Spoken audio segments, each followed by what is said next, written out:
Nah, selain itu juga sektor pertanian ataupun perkebunan menjadi sektor favorit bagi para pensiunan. Terlebih lagi kalau para pensiunan tersebut sangat hobi dalam bercocok tanam ataupun bertani, eee, ataupun beternak. Dan itu menjadi salah satu solusi bagi para pensiunan dalam menjajaki hari-harinya.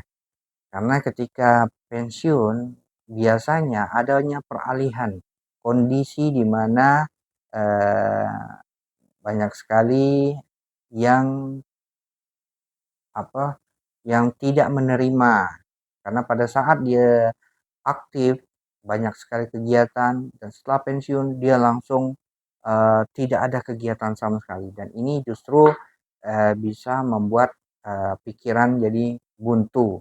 Oleh sebab itu, usaha yang paling membuat Bapak enjoy, coba bangunlah kerajaan bisnis di saat usia pensiun menjelang pensiun. Jadi Bapak ketika sudah pensiun, Bapak sudah memiliki usaha yang bisa memadai.